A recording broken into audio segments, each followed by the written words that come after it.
Good morning बच्चों। आज की वर्कशीट 44 एक लंबवृत्तीय शंकु का पृष्ठीय क्षेत्रफल।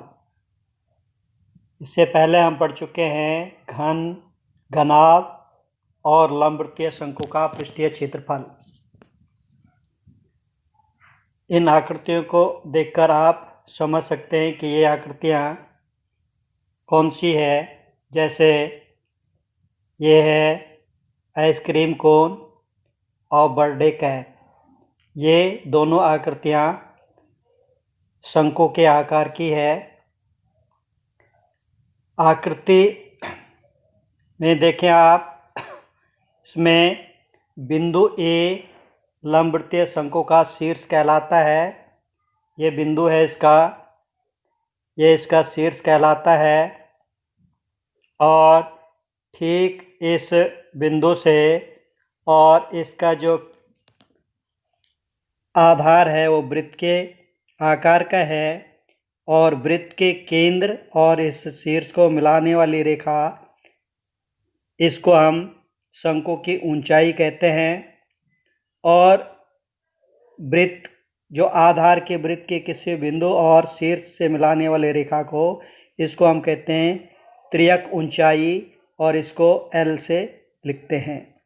तो ये शंकु की ऊंचाई, त्रियक ऊंचाई, आधार की त्रिज्या, क्योंकि आधार इसका वृत्त के आकार का है, तो जो ये वृत्त है इसके आधार की त्रिज्या R होगी।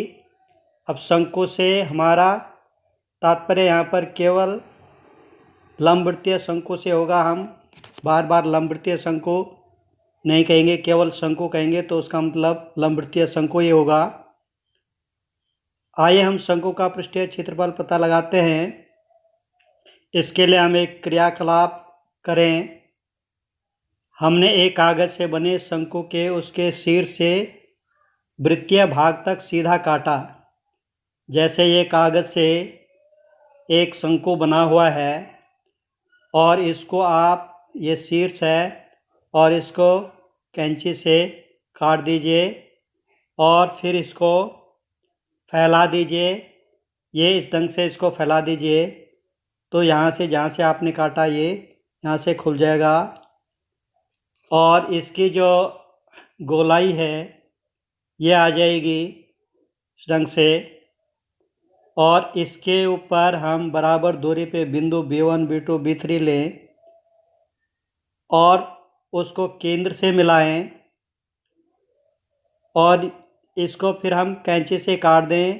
तो ये छोटे छोटे से त्रिभुज, बहुत सारे त्रिभुज जो है हम काट सकते हैं पूरे इस कागज के, जो जिससे शंकु बना था उससे हम काट सकते हैं इसको। तो बहुत सारे त्रिभुज होंगे। अब यहाँ पर प्रत्येक त्रिभुज का क्षेत्रफल 1/2 आधार गुणा ऊंचाई होता है।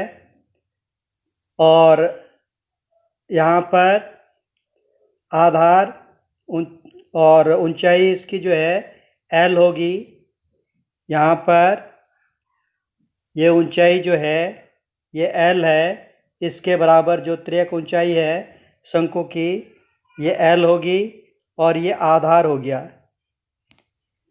तो हर एक का आधार बराबर, ऊंचाई बराबर, तो पूरे कागज का क्षेत्र बराबर सभी त्रिभुजों के क्षेत्रफलों का योग। तो 1/2 B1 L plus 1/2 B2 L plus 1/2 B3 L, और इस सबको जोड़ेंगे तो यहाँ 1/2 और L कॉमन आ जाएगा। ब्रैकेट के अंदर B1 plus B2 plus B3 plus B4 आ जाएगा और बराबर 1/2 गुणा L गुणा, अब ये B1 B2 B3 ये जो दूरी है, ये जो दूरियां हैं, इनको हम सबको जोड़ते जाएं, इनको जोड़ते जाएं तो ये पूरा बन जाएगा। जो इस वृत्त की, जो शंकु का आधार है, वृत्त के आकार का जो शंकु था, ये उसकी परिधि आ जाएगी और वो होगी 2πr। तो यहाँ पर ये आ गया 2 पाई आर। शंकु का कुल पृष्ठीय क्षेत्रफल 1/2 गुणा एल गुणा 2 पाई आर। तो 2 से 2 कट गया, इसमें 2 से 2 कट गया तो बच गया पाई आर एल। तो जो शंकु है उसका पृष्ठीय क्षेत्रफल होता है पाई आर एल। एल है उसकी तिर्यक ऊंचाई या तिरछी ऊंचाई। अब जैसे ये शंकु है, इसका आधार है, ये इसकी ऊंचाई है, ये त्रिज्या है, ये 90 का कोण है, ये एल है, ये आर है, ये एच है। तो समकोण त्रिभुज में एल बराबर एल का वर्ग बराबर एच का वर्ग जमा आर का वर्ग पाइथागोरस प्रमेय से। तो एल बराबर आर का वर्ग जमा एच के वर्ग का आर का वर्ग जमा एच के वर्ग का वर्गमूल। तो हम इससे अगर हमें त्रिज्या और ऊंचाई दे रखी है तो हम एल निकाल सकते हैं, या तीनों में से कोई भी एक दो चीज़ दे रखी है तो तीसरी चीज़ हम ज्ञात कर सकते हैं। अब क्योंकि शंकु का आधार जो है वृत्त के आकार का होता है। अगर हम इस तरफ से इसको ढक दें तो ये एक वृत्त के आकार का इसका ढक्कन होगा और इसका क्षेत्रफल होगा पाई आर स्क्वायर। तो शंकु का कुल पृष्ठीय क्षेत्रफल हो गया वक्र पृष्ठ जमा आधार का क्षेत्रफल। तो ये आ जाएगा पाई आर एल जमा पाई आर स्क्वायर। तो पाई आर इसमें कॉमन आ जाएगा, पाई आर, और ब्रैकेट के अंदर आ जाएगा एल जमा आर। तो ये कुल पृष्ठीय क्षेत्रफल शंकु का हो गया। दो पृष्ठीय क्षेत्रफल शंकु के वक्र पृष्ठ पाई आर एल और कुल पृष्ठीय क्षेत्रफल आ जाएगा पाई आर और ब्रैकेट के अंदर आर प्लस एल। यहाँ पर एक उदाहरण देखें। एक लंबवृत्तीय शंकु का एक वक्र पृष्ठीय क्षेत्रफल ज्ञात कीजिए जिसकी तिर्यक ऊंचाई 10 सेंटीमीटर और आधार की त्रिज्या 7 सेंटीमीटर है। तो वक्र पृष्ठीय क्षेत्रफल पाई आर एल, पाई 22/7, आर 7 है और एल 10 है। तो 7 से 7 कट गया तो 22 गुणा 10 220 वर्ग सेंटीमीटर। दूसरा उदाहरण है, एक शंकु की ऊंचाई 16 सेंटीमीटर है और आधार की त्रिज्या 12 सेंटीमीटर है। शंकु का कुल पृष्ठीय क्षेत्रफल ज्ञात कीजिए। हमने यहाँ पर कुल पृष्ठीय क्षेत्रफल में एल भी आता है यानी तिर्यक ऊंचाई आती है। तो पहले हम इसमें तिर्यक ऊंचाई ज्ञात करेंगे। पाई के हम 2 मान लेते हैं, 22/7, या अगर पाई का मान दिया नहीं है तो हम 22/7 लेते हैं, और यहाँ पर दिया है 3.14 लेना है पाई का मान।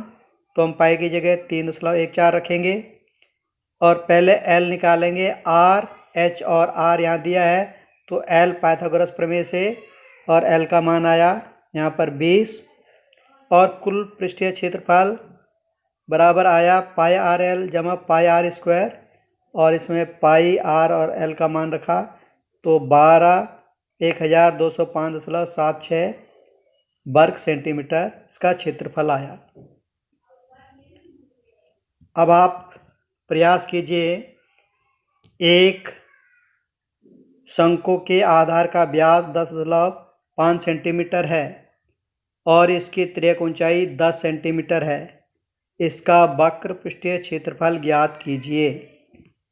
तो यहाँ पर पहले हम लिखेंगे r बराबर 10.5/2 सेंटीमीटर, क्योंकि 10.5 सेंटीमीटर व्यास है तो त्रिज्या उसकी आधी होगी।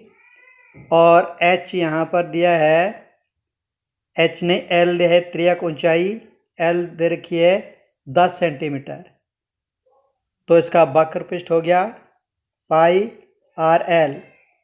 वक्र पृष्ठ बराबर पाई आर एल, पाई की जगह हम रखेंगे 22/7, आर की जगह 10.5/2 और एल की जगह रखेंगे यहाँ पर 10। त्रिज्या ऊंचाई 10 दे रखी है और इसको सॉल्व करेंगे। प्रश्न 2 में एक शंकु का कुल पृष्ठीय क्षेत्रफल ज्ञात कीजिए जिसकी त्रिज्या ऊंचाई 21 सेंटीमीटर और आधार का व्यास 24 सेंटीमीटर है। तो यहाँ पर भी व्यास दे रखा है, तो आर बराबर आ जाएगा 24 का आधा यानी 12 सेंटीमीटर और एल यहाँ पर दिया हुआ है 21 सेंटीमीटर। कुल पृष्ठीय क्षेत्रफल यहाँ पर है पाई आर एल जमा आर, ये सूत्र है इसका, एल जमा आर और एल पाई 22/7 रखेंगे, 22/7 गुणा आर हमारे पास आया 12 सेंटीमीटर और एल यहाँ पर है 21 जमा आर है 12, तो ये आ जाएगा 22/7 गुणा ब्रैकेट के अंदर आया 33 और इसको आप जो है 33 को 22 से गुणा करें और फिर 7 से भाग करें और आंसर आ जाएगा हमारा वर्ग सेंटीमीटर में।